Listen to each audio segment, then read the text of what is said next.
Have you ever received a debt letter at your door and just avoided it, hoping it would just go away? What if we told you that silence can lead to bailiffs at your door, frozen bank accounts, and 6 years of credit score hell? Well, in this episode of Debt Freedom Made Doable, we are breaking down county court judgments. What are they? Why ignoring them is the worst possible thing you can do?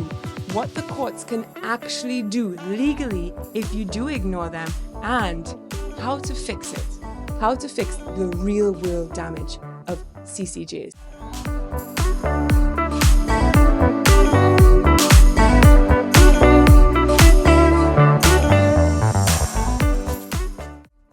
Okay, so Henry, what is county court judgment? What is it? Explain it to me. So a CCJ is basically a legal action taken by a court saying that you owe someone money. It basically happens when a creditor tries to recover unpaid debt and takes legal action against you. And this county court judgments can be awarded for missed payment, rent, utilities, phone bills, anything that can involve some sort of civil claim. A county court judgment can be awarded. Okay, so 9 out of 10 people are avoiding the debt letter that comes to their door. Why is that the worst possible thing you can do? Not responding to a debt letter is one of the worst things you can do because you automatically lose. Essentially, the court agrees, if you don't participate in the process, the court agrees with the creditor and awards the judgment.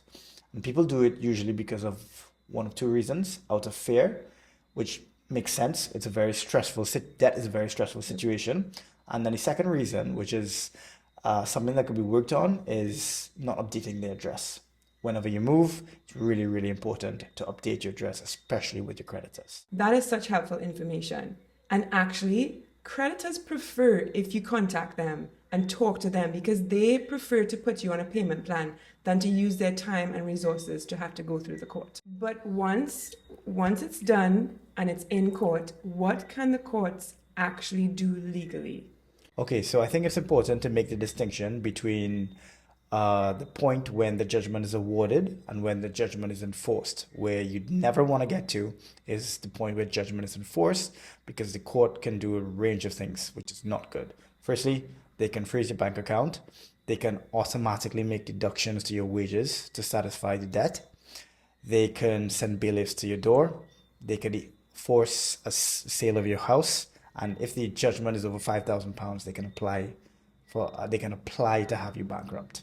Those are some really serious implications, and I know there's a lot of damage done as well to your credit file and your ability to borrow after that.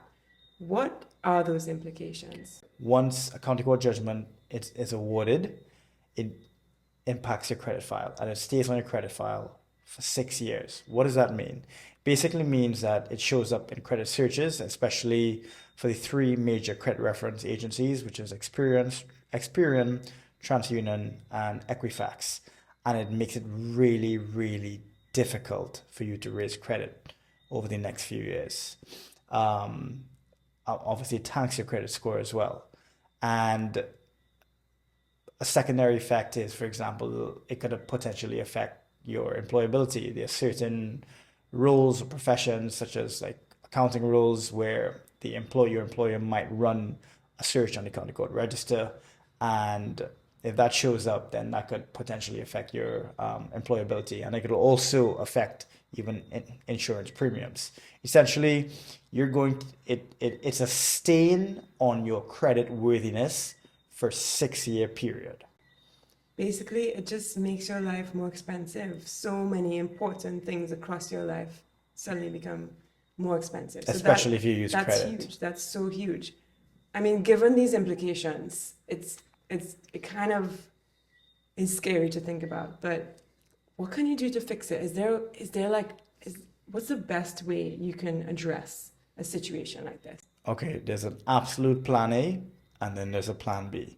And your plan A hack is that when a county court judgment is awarded, you have 30 days. Within 30 days, if you settle the debt in full, you can apply to the court for a notice of cancellation, and it will be completely struck off your record as if it never happened. Can I just do a sigh of relief there? Because this has been a very heavy conversation. Yeah. Okay, so you have 1 month to pay it off. And if you pay it off within that 1 month, you don't have to suffer for 6 years. Once you apply for notice of cancellation. Right. There's another thing actually that I read that you must do. It's not automatic, right? That it's satisfied, that it's marked down as satisfied. You actually have to apply for it to be marked as satisfied. That's right. And there are actually hundreds of thousands of county court judgments where, so for example, once the judgment has been awarded, let's say you pass that 1 month period and you are unable to pay the full debt, you can negotiate with the court and propose to the court a repayment plan that may be acceptable to the court. In which case, that's great, but then the court doesn't know when the debt is so the court doesn't know when the judgment is satisfied or not. So the second hack is, once you eventually repay it, make sure to have your credit file updated, and the county court judgment shows us satisfied.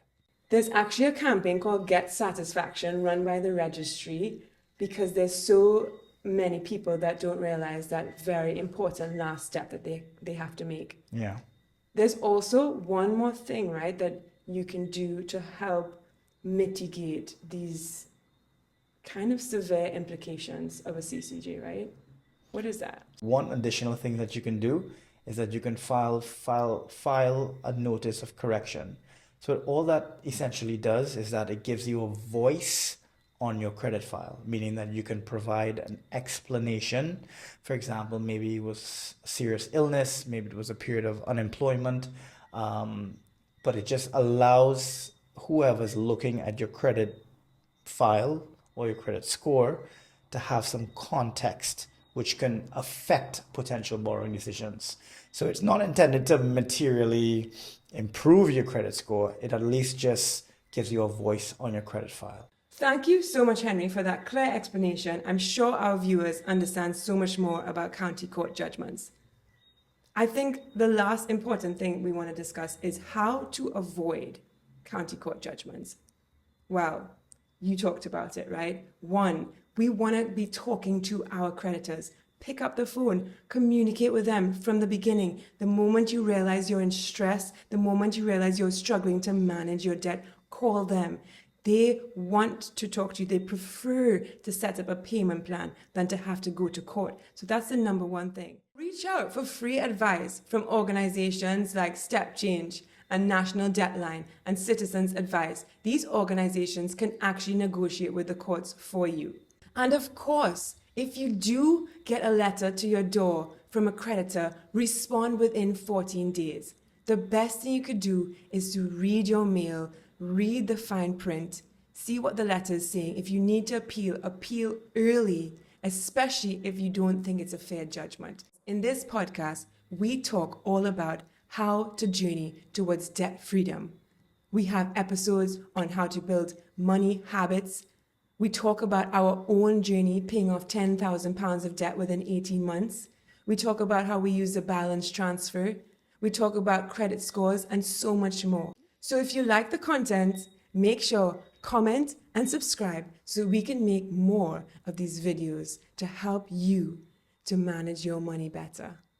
Thank you for listening, and thank you to everyone who subscribed, liked, and shared our videos this far. And comment, have you ever experienced a CCJ, a debt letter? Have you ever avoided one? We would love to hear your story. What was your real life experience of it? And was this video helpful to you?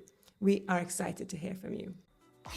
Okay, guys. Well, we'll see you next week. If there are any topics that you want us to share on, feel free to drop it in the comments or just send us a message. And always remember, when coming to debt management strategies, prevention is always the best cure. So we'll see you next week. Thank you for listening. If you enjoyed the Debt Freedom Made Doable podcast with Henry and Bianca, make sure you like and subscribe, and check out the description below the video for links to our website, our waitlist, SOA calculator, and more tools to help you on your journey to debt freedom. Again, thank you so much for spending this time with us. We'll see you again at the next episode. Goodbye.